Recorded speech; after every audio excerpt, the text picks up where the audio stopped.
निती आनी शांती खातीर भेटयलेलो आयज आयतार. कालच्या दिसा भावा भयणीनो आमी आमच्या देशाचे स्वतंत्रतायेचो दीस आनी आमचे सायबीण मांयच्या स्वर्गावरणाची परब मनयल्या. आनी काल आमी जायत्यांनी आमच्या भारताच्या तिरंग्याक आमचो सलाम मारला. थोड्या जाणांनी कालच्या दिसाक भारताच्या झेंड्याक सलाम मारूंक ना, जे सदां वर्साच्या वर्साक मारताले. कालच्या दिसाक थोड्यांनी प्रोटेस्ट केलो आमच्या गोंयांत. आनी गोंयभर जरूय एके वाटेन पावस पडटा, दुसरे वाटेन ही महामारी चालू आसा, भायर सरोंक आडकोडी आसा. तरी आसतना आमचे मदले जायते जाण रस्त्यांचेर कालच्या दिसाक दिश्टी पडले, रानान दिश्टी पडले, मोल्यांच्या रानान. तशींच ल्हान भुरगीं पासून रस्त्यार कालच्या दिसाक दिश्टी पडली इंडिपेंडन्स डे मनयता आसतना. तातूंतली एक वस्त जी म्हज्या दोळ्यान गेली, एके भाशेन काळीज जिल्ल्याशें जडूय जालें ह्या भुरग्यांक पळोवन. ह्या भुरग्यांचें हें मागणें आनी हे भुरगीं जे भाशेन आपलो उद्गार प्रोटेस्ट कसो कालच्या दिसाक इंडिपेंडन्स डेयाक जेन्ना ही भुरगीं घोडे इस्कॉलान आसपाक जाय आसलीं रस्त्याचेर पावतात तें पळोवन म्हाका जाल्यार मातशें दूख भोगली. तुमकांय भोगतली. पळयात हो व्हिडियो तांचो कालच्या दिसाक कशे भाशेन ही भुरगीं रस्त्यार आयल्यांत ती.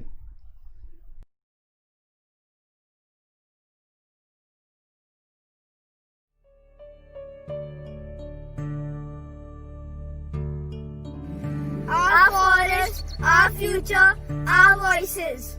Children of Mole, it's time to fight. We the children want to raise our voices. We the children need you to hear us.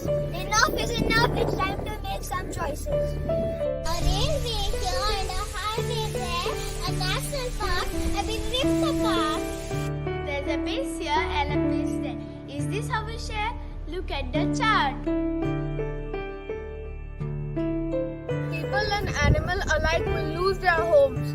Our air and water will get polluted. Dudhsagar waterfall will get deserted. This cannot be disputed. We will stop at nothing to protect our forest, A home to wild animals, a source of natural resources. the clean air and pure water cannot be overlooked any longer. We went to MLAs and asked them to represent us. We gave them our concerns and our questions. They gave us their word that they would fight for our generation.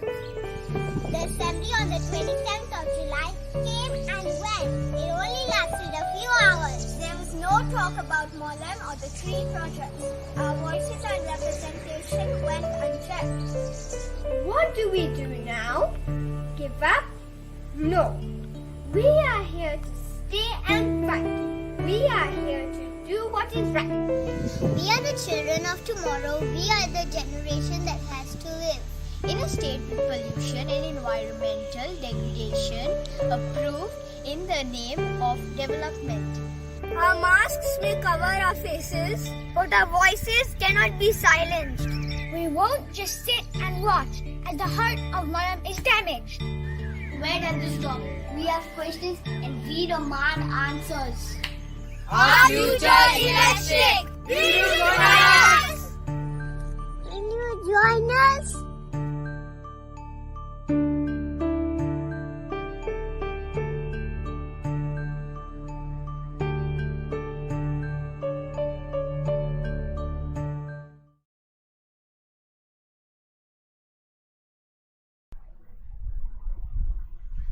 भाव भयणीनो, ही एक झलक. क्रांती सुरू जाली आनी भुरगीं जरी तर रस्त्यार पावल्यांत आनी भुरगीं जरी तर आयज हे भाशेन म्हणटा we are here to stand and fight. भुरग्यांनी फायट करपाक जाय आयज. We are the children of tomorrow. आमी आमच्या फुडार राखूंक हांगासर आयल्यान. भुरग्यांनी आपलो फुडार राखूंक आयज रस्त्यार येवपाक जाय. असली पाडी जरी तर आयज आमचेर आयिल्ली आसा जाल्यार आमची नीत आनी शांती खंय पावला हें सेरमावान हांवें सांगपाची गरज ना. हें आमकां जण एकल्याक समजतलें, आवय बापायक समजतलें, वडिलांक समजतलें, राजकारबारी आसा तांकां समजतलें, फकत तकली आसा जाल्यार. ना जाल्यार समजपाचें ना. भाव भयणीनो, नीत आनी शांती पासो तो आयज आयतार मनयता आसतना आयची वाचपां आमचे मुखार हें सगळें सरळपणी दवरता. हाचे पयलें वाचप इजायास प्रवादीच्या पुस्तकांतलें, आनी इजायास प्रवादीच्या पुस्तकांत आयज हें वाचप सुरू जाता आसतनाच नीत सांबाळात, प्रमाणीकपणान चलात, कित्याक म्हजी सोडवण लागीं पावल्या ह्या उतरांनी आमकां हें वाचप सुरू जालां. नीत आनी शांती आमचे मदीं आयज आसा काय ना हें आमकां सगल्यांक दिसती पडटा. आनी ही नीत आनी शांती विबाडल्या ती कित्याक विबाडल्या? नीत आनी शांती विबाडल्या कित्याक जो मोग आमकां देवान दिला आनी जो मोग आमी देवा सवे आनी पेल्या सवे आनी सृश्टी सवे दाखोवंक जाय तो दाखोवपाचो खंय तरी बंद जाला. देखूनच हें निसणटोन जेन्ना भितर सरलां हे नितीक आयज मनीस आशेता. आयच्या दुसऱ्या वाचपान भाग्यून पावल रोमकारांक चीट बरोवन उगडास करता, हांव विदेशां पासत धर्मदूत, आनी आपलो हेतूय सांगता उक्तेपणी, कित्याक हांव हो भावार्थ घेवन विदेशां सवें पावलां. कित्याक जी परजां विचून काडलेली जुदेव परजां तांणी तें मानून घेवंक ना, वो खंय तरी ते चुकल्यात. आनी ह्या पासत हांव आयलां विदेशांची काळजां जेन्ना हें मानून घेतलीं देवाचें उतर. तुमचे वरवीं तुमचे देखी वरवीं जे जुदेव आसात जाणी मानून घेवंक ना तांचें परिवर्तन जावंक, तांणी आपलें मन बदलूंक, तांणी देवाची ही देणी मानून घेवंक. आनी इतले पासून ताणें म्हणलां हें जातलें एक पुनर्जीवनपण कशें. कित्याक जेन्ना ह्या जुदेवांनी ह्या जेजूक देवाच्या पुताक नाकारला तेन्ना तांणी मरण मागून घेतलां. आनी जरी तर ताणें आपलें मन बदललें जाल्यार ह्या मरणांतलें तांकां पुनर्जीवनपण फावो जातलें. भाव भयणीनो, आमकां लागता काय हें? दुबाविरीत आमकां सगल्यांक नीत शांती सांबाळूंक देव आपयता आनी ही सगळी देणी आमकां दिता, एक परजा कशी आमकां घडून हाडटा. आनी ह्याच पासत देवान आमचे लागीं करार केला आनी कराराच्यो खुणा कश्यो ह्यो वेगवेगळी देणी आमकां दिल्यात. तातूंतलें एक देणें म्हणल्यार आमची ही सृश्टी. हे सृश्टींतल्यान देव आपलो मोग आमकां वांटीत आसा. आमचो पाप साहेब पासून आमकां उगडास करता आपल्या दाखल्यांत लावदातो सी हातून. ही दर एक वस्त जी आसा ती देवाच्या मोगाची आमकां दाना. जाल्यार अनीत भितर सरलेली आसा, कित्याक आमी ही देवाची देणी मानून घेवंक ना. थोडे जाण सगळें आपणाकूच, हें म्हजेंच, म्हजे लागीं दुडू आसात, म्हजे लागीं पदवी आसा, म्हजे लागीं राजकारबारी आसात, हें सगळें आपल्या हातान एके भाशेन मुठीन दवरून सगल्यांक उरल्यात तांकां चिड्डूंक घडये एक प्रयत्न चल्लेलो आसा. नितीक परजा उलो मारताली कित्याक त्या काळार असली अनीत चलताली. तेन्ना हे गरीब मनीस आसात जे समाजाचे देगेक आसात तांकां आनिकूय चिड दिताले. तातूंत आसले ह्यो विधवा, तातूंत आसले अनाथ, तातूंत आसलीं जीं गरीब आसात तीं, आनी तीं देवाक उलो मारतात. कित्याक जांचे लागीं दुडू आसात, जांचे लागीं पदवी आसा तांचेर आड तांच्यान झुजूंक जायनासलें. आनी देखूनच निमणें देवा मुखार, जाल्यार देवा मुखार आयज आमी उलो मारता. आयज आमकांय ह्या भावार्थाची गरज आसा. आमचे मदीं आयज जायते जाण म्हणटात हाचे पयलीं कितल्यो क्रांती केल्यो, कितें जालां? नायलॉन 66, मेटा स्ट्रिप्स, कोंकण रेल्वे, हाचेर आमच्या पाद्रिनी पासून मार खालो. जायते जाणांक भणकोणीन घाले, कितें जालां? रेल्वे येवंक ना. मेटा स्ट्रिप्साच्यो केसीस चलता त्यो आजून पासून चालू ना. कित्याक आमकां त्रासान? कितें फायदो जातलो तुमकां? मातशें ओगी रावात. हीं उतरां सांगून थोडे बंद करपाक मुखार पासून चल्लेले आसात. भाव भयणीनो, आयच्या शुभ वर्तमानाचेर आमी नदर मारीत जाल्यार आयचें शुभ वर्तमान हीच आमची परिस्थिती आमचे मुखार दवरता. ही विधवा कानानची ती येवन जेजू लागीं मागता. तिका प्रश्न पडला. तिचो प्रश्न, तिची धूव बरी ना, धुवेक देंवचार जुबोर पिडापीड दिता, व्हडलो प्रश्न. आनी धुवेक जेन्ना हो देंवचार पिडापीड दिता तेन्ना दुबाविरेत एक आवय कशी वो घरची कशी हे धुवे पासत कितेंच करिनासतना ती रावंक ना. जायत्या दोतोरांशी घडी गेल्यान, जायत्या गुरुजी सवे घडी गेल्यान, घडी जायते मागलांय बीन देवा लागीं, सायबा म्हाका पाव म्हूण. पूण आजून पासून कांयच जायना. त्या वेळार ती जेजूशी आयल्या. म्हणटूच प्रोसेस व्हडलो आसा, एक धपक्यान कांयच जावंक ना. तातूंत भितर जेन्ना जेजूशी आयल्या, जेजू विशीं जायतें तिणें आयकल्लेंच आसतलें की जेजू रोखडोच बरो करता, ताच्या आंगोस्त्राचे देगेक पासून हात लायत जाल्यार बरो जाता. आनी ही बाबडी येवन ताच्या फाटल्यान भोंवता, कांयच जायना. देवाचेर जायते फावटी आमी शीण करता, देव आमचें आयकोच ना. आमी कितली मागणी केली. आतां ही महामारी पासून सुरू जाल्ल्यार आतां 5-6 म्हयने जायत आयले, कांयच जायना. आमी सदांच मागतात, देवा कडेन फकत मागतात. दर दिसाक मागणें करतात, मिसान मागणें करतात, मिसाच्या उपरांत मागणें करतात, आमच्या घरान मागणें करता, कांयच जायना. आजून पासून मागता आमी, वासीन दी, वासीन दी, येयच ना. भाव भयणीनो, मागणें म्हणटात तें स्विच न्हय, फॅन पेटयलो फॅन घुंवता ते भाशेन न्हय. पूण ह्या मागण्यांत थिराय जी आसा ती भोव गरजेची म्हूण आमकां आयच्या शुभ वर्तमानान जेजू दाखयता. ही विधवा पयलीं ताचे फाटल्यान गेली, जेजून किकोन केली, केरलेस, इग्नोर केली जेजून, आयकोंकूच येना आसल्या भाशेन. देव आनी हे भाशेन करता.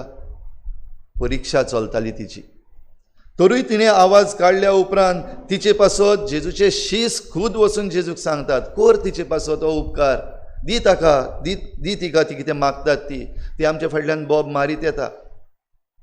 स्वर्गार आमचे 7 भक्त आसात, आमचे मोदले ते, आनी तेय दुबाविरेत आमचे पासत माग म्हूण आमी तांचे लागीं विनयता. जुजे वाजाक उलो मारता, सान फ्रांसिसाक शावेराक उलो मारता, हे सगळे 7 भक्त आसात. तांचे विनवणेन आमी देवा लागीं मागता. देव आयकोच ना सो दिसता. आनी जेन्ना ताणें मागलें तेन्ना जेजून वयल्यान उरफाट्यांनी सांगलें, म्हाका इज्रायलाच्या घराण्या सांडलोल्या शेळया सरशीं धाडला. आनी इतल्यान जेजू बंद करिना. जेन्ना ती आनिकूय मागता तेन्ना जे भाशेन कानानच्या लोकांक जुदेव लोक सुणी म्हणटाले, आनी सुणें म्हणप म्हणल्यार एक होकमानाचें उतर. आनी कानानचो लोक एके भाशेन हें उतर जेन्ना जुदेव तांकां म्हणटाले तेन्ना आनिकूय बेजार जातले. तांचे मदें ही दुस्मानकाय जी आसा ती आनीक वाडटाली. आनी हें जाणा जावनूय जेजू ह्या सुण्याची खबर करता. घरच्या भुरग्यांचें काडून सुण्याच्या पेट्यांक दिवप सारकें न्हय, होकमानाचें उतर. म्हणटूच मागणें करूंक वेता तेन्ना होकमानूय पडटात. पूण थिराय हे विधवेची, आनी हे थिरायेन खालतिकाय, आनी हेच खालतिकायेन ती म्हणूंक पावली, खरें सायबा, पूण आपल्या दोनयाच्या मेजा वेले धोरणीर पडटात ते कुडके सुण्याचे पेटेय खातात. आयज जे कोण एक्टिविस्ट बेकार आहा ते, कांय काम ना तांकां. थोडे एक्टिविस्ट म्हणटा ते भायले, हांगासरले कोण न्हू, आमचो चीफ मिनिस्टर उलयता, आमचो एनवायरमेंट मिनिस्टर उलयता की हे जे प्रोटेस्ट चलता ते हांगासरले न्हू, भायर तावन कोण तरी करता. म्हणटच हे सगळे पिशे आनी तेच शाणे आयज घडये ही पद्दत दिसती पडटा. जाल्यार असल्या वेळार होकमान जायतो केल्लो आसा. जी पोरजां, जी भुरगीं, जी तरणाटीं, जी वाडलोलीं, जे शिकलेले सायंटिस्ट आसात, ते जेन्ना आपलो रिपोर्ट दितात तांकां जायतीं उतरां म्हणलेलीं आसात. आनी उरफाटें जायतें शिकयतात. फाटीं मिडिया हावस जे आसले तांकां एक उलो मारलो, पॉलिटिकल पार्टी आसा ताच्या नांवान तांचो एक चिटणीस उलो मारता, शो द मोले प्रोजेक्ट्स इन पॉझिटीव लायट इन मिडिया. म्हणटच मिडियान तुमी नॅगेटीव आसा ते बरयनाकात, ह्या प्रोजेक्टा विशीं पॉझिटीव बरयात की हे प्रोजेक्ट आसात ते तुमच्या फुडारा पासत, for the good of your future. म्हणटच फोटोवप पासून आयज सारकें एकदम नेटान चल्लेलें आसा. जाल्यार भाव भयणीनो, हें करता आसतना जे कोण शिकलेले आसात, रिसर्च करतात, आपले रिपोर्ट दितात, तांकांय होकमान. जशें म्हणलेल्या भाशेन ही सुणी ते म्हणटा ते कांयच न्हू. ह्या वेळार एक वस्त आमकां घडूं येता, पुरो इतलेंच, आनीक सोंसूंक जायना. भुरगीं जीं आयिल्लीं आसात मुखार सरतात आयज, तांकां एक डिस्करेजमेंट जावपाक शकता, तरणाट्यांक होकमान जावपाक शकता. जे एक्टिविस्ट आपणाचें सगळें सोडून आपणा पासत न्हय पूण आमच्या गोंयचे पासत जे मुखार चल्ल्यात तांकां आनीक आनीक मुखार वचोंक नाका दिसपाक शकता. त्या भितर दुस्मानकायो घालपाक, फुटी घालपाक जायते प्रयत्न चल्लेले आसात. आनी हें सगळें आमचे मुखार आसतना जाल्यार हे अस्तरे भाशेन आमी ही थिराय सांबाळपाक गरज. आनी तेन्ना घडये आमी हें गीत म्हणूंक जाता, हम होंगे कामयाब एक दिन, वी शाल ओवरकम. आनी हें जरी तर आमी ओवरकम करतले हांव, कामयाब जातले हांव, आमी जैतिवंत जातले हांव, जाल्यार हे वस्तुरे भाशेन हो भावार्थ, थीर भावार्थ जो आमी आलोवंक तयार ना, देवाचेर विस्वास दवरून आमी मुखार सरता. कित्याक देव आमचो ताळो आयकता, आनी देव आमचो ताळो आयकता तेन्ना ताचे मुखार आनी कांयच चलना. तर हें करूंक भाव भयणीनो, आमी नीत आनी शांती पासत वावुरता आसतना आमकांय जाण एकल्याक प्रश्न, जशें आयच्या दुसऱ्या वाचपान भाग्यून पावलून ह्या रोमकारांक बरोवन उगडास केला. चूक त्या जुदेवांची, कित्याक तांणी आपणाक आयलोलो तो सडवंडार मानून घेवंक ना. आयज घडये आमकांय म्हणूंक जाता चूक आमची, कित्याक इतलो तेंप आमी तोंड बंद करून ओग्गी आसात. आमचे विचून काडलेले प्रतिनिधी आसात ते चोरून खातात, नागयतात, फटयतात, आमी तरी पूण ओग्गी आसात. आनी परतून जेन्ना एलिसांवां येतात तांचे पयशे घेवन आमी तांकांच वोट मारून तांकांच परतून पावयतात. चूक आमची. आनी ह्या पासत आमच्या हातांतलें हें सगळें काडून घेतलां. आनी आमकां लिसांव शिकोवपाक घडये हें सगळें, जशें भाग्यून पावलू ह्या रोमकारांक विदेशांक उलो मारतात. तुमी जेन्ना मानून घेतले तेन्ना तुमचे वरवीं ही बदल तांचे मदें येतलो, पुनर्जीवनपण तांकां येतलें. म्हाका दिसता ही घडी आमचे वेली गेली. आतां आमी दोळे उक्ते जाल्यात. आतां आमकां खबर आसा आमकां काबार करूंक पावल्यात. आमचो निमाणो वेळ पावलो. गोंय काबार जावपाचें जालें. हें सगळें जाणा तेन्ना देवाचें उतर आमकां आयज नव्यान उलो मारता. बाराबर उठात, नीत सांबाळात, प्रमाणीकपणान चलात. आनी जरी तर आमी हें करिना जाल्यार फोंडान वचून न्हिदात. जाल्यार भाव भयणीनो, आमकां फोंडान वचूंक नाका. आमकां जिवीत जिवंक जाय. आमच्या भुरग्यांचो फुडार आमकां सांबाळूंक जाय. आनी जी देणी देवान आमकां दिल्लीं आसात ती देणी घेवन आमकां सर्गीच्या राज्यान, देवाच्या म्हऱ्यांत देवाक तोंडान पळोवपाक जाय. तर हें करता आसतना जे कोण चुकलेले आसात तांकां भोगसणे मागुया. जे कोण आपलें मन बदलूंक सोदिना, जे पयशांचे आटेन वो जो दबाव घेवन आसात, तांकां ह्या वायटांतले निवार भोव करून आमचे पॉलिटिकल लिडर्स आसात ते, आमी विचून काडलेले MLA आसात ते, मिनिस्टर जाल्ले आसात ते, उरलेले कडेन तोंडां उगडटात आनी आतां सायलंट मोडाचेर आसात ते, तांचीं मनां उगड म्हूण मागुया. आनी जितले जाण मुखार चल्ल्यात ही नीत सांबाळूंक, शांती सांबाळूंक, तांकां एकवटान सांबाळ. जशें कालच्या दिसाक गोंयचो एकवट म्हणून सगळे जे आख्खे गोंयचे जमे आसात ते बाराबर आयले. आनीकूय घडये उरल्यात येवपाचे, जाल्यार आमी सगळ्यांनी बाराबर येवन हें देवाचें राज स्थापूंक आमकां कृपा मागुया.